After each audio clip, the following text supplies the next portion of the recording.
Hi everyone, welcome back to the channel. In today's video, we'll be exploring the remarkable similarities between US President Donald Trump and Kenya's President William Samoei Ruto.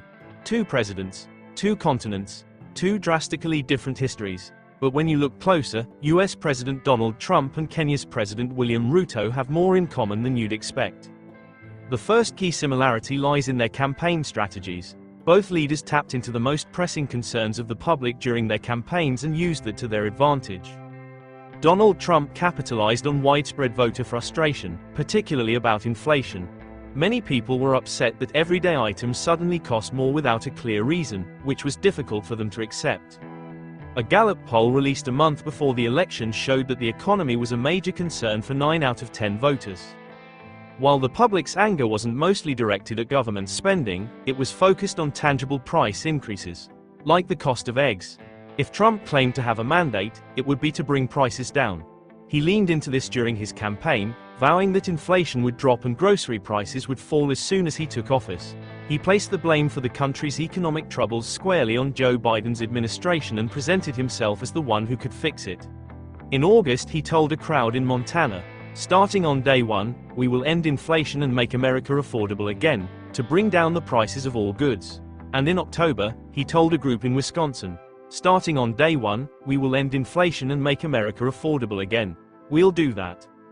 In his victory speech on the 6th of November, he made it clear he intended to keep the promises that sent him back to the White House. He said, "I will govern by a simple motto: promises made, promises kept."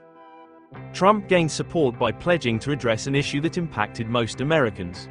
After securing a second term, his popularity reached an all-time high. Reports showed that, for the first time, his net favorability was in positive numbers. It was a surreal point in history. In January 2025, despite being impeached twice, facing 4 indictments, and being convicted on 34 felony charges, Trump was more popular than ever. And this time, unlike in 2016, he actually won the popular vote. Known for defying political norms, even this moment stood out as extraordinary. It felt as though the nation had collectively forgotten events like the January 6th insurrection, the COVID-19 crisis, and the Black Lives Matter movement. Adding to the shock, it marked the first time in 2 decades that a Republican won the popular vote in a presidential election. Yet again, Americans were fueled by frustration and a desire for change. Yet again, they turned to Trump, bizarrely casting a former president as the outsider. Let's examine William Ruto's campaign approach in Kenya. He launched his campaign during a period when many Kenyans were grappling with the rising cost of living. Ruto placed the blame squarely on Uhuru Kenyatta, accusing him of imposing excessive taxes. In contrast, Ruto pledged to reduce taxes and bring down the prices of food and everyday goods. His campaign specifically appealed to groups like vegetable vendors and motorcycle taxi operators, promising to prioritize them under his bottom-up economic model. This approach focused on uplifting the underprivileged, as opposed to the wealthy elite, whom Ruto labeled the dynasty. Ruto's promises made many overlook the fact that he had been a key part of the very government he was criticizing. Despite serving as deputy president for a decade, he now positioned himself as an outsider. And just like that, he won the election by a large margin. His victory was met with widespread celebration, as people held on to the hope that he would transform the country, especially since he was seen as the most God-fearing politician Kenya had ever known. The second similarity lies in how both Trump and Ruto have followed through, or not, on their campaign promises. Take Trump, for instance.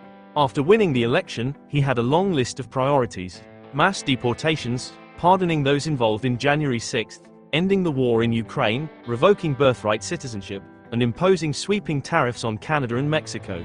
But the key factor in his victory over Kamala Harris was his pledge to cut grocery prices and lower taxes.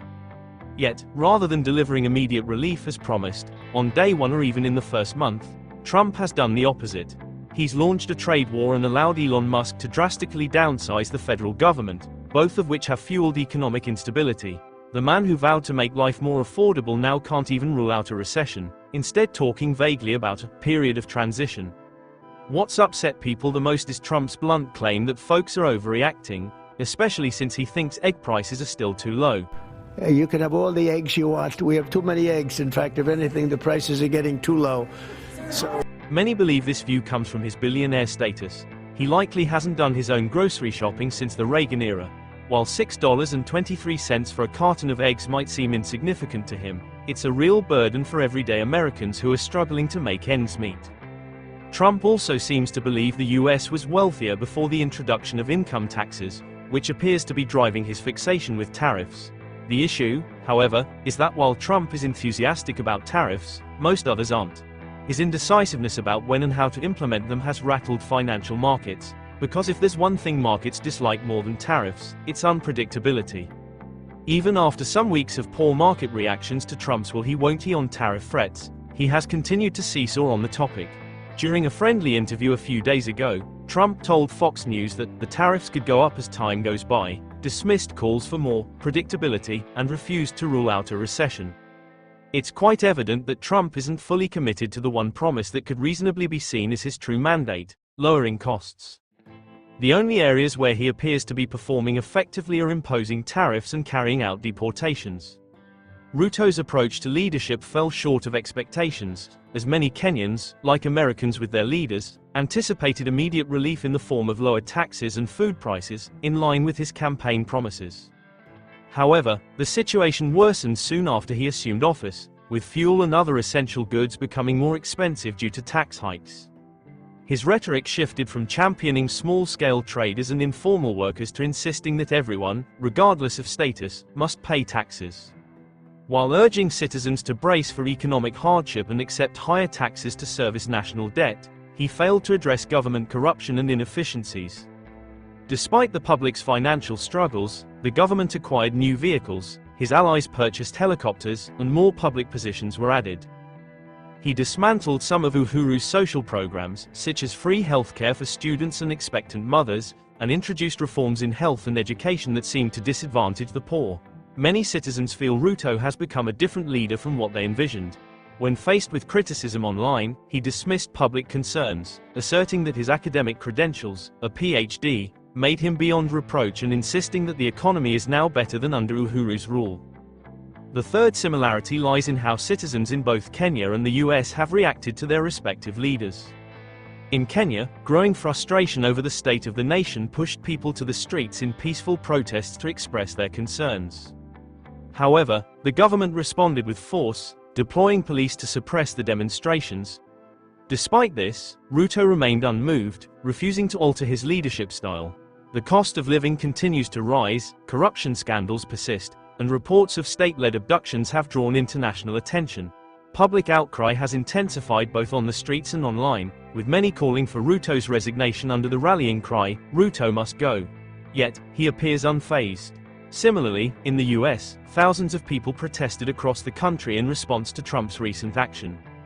Referred to as 50-50-1, symbolizing 50 protests, 50 states, and one movement, the demonstrations were planned to coincide with the 250th anniversary of the American Revolutionary War's start. Protests took place outside the White House, Tesla dealerships, and in many cities, where demonstrators voiced various concerns. One key demand was for the return of Kilmar Obrego Garcia, who had been wrongfully deported to El Salvador. Political protests are becoming increasingly frequent in the US, with the hands-off protests in early April drawing tens of thousands nationwide. Earlier this month, hundreds of thousands gathered for the largest national protest since Trump's return to the White House.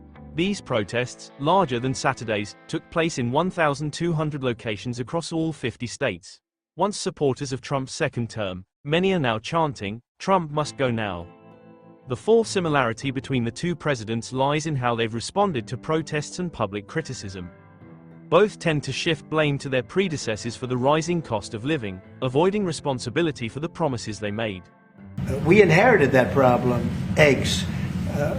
Interestingly, neither of them is new to government. Trump served as president, and Ruto was deputy president.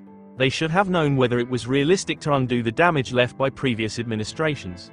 Yet, now they act surprised by the challenges they face, as if they're only just realizing how tough it is to fix the issues they vowed to solve. Ruto, for instance, has been in office for over 2 years and still struggles to bring meaningful change. So, are Trump and Ruto two sides of the same political coin? The outsider narrative, the blame game, the broken promises, the protests? We want to hear from you. Are these similarities just coincidence, or do they reveal a deeper pattern in global politics? Drop your thoughts in the comments. Don't forget to like, subscribe, and smash that notification bell so you never miss our daily uploads. Until next time, stay informed and stay curious.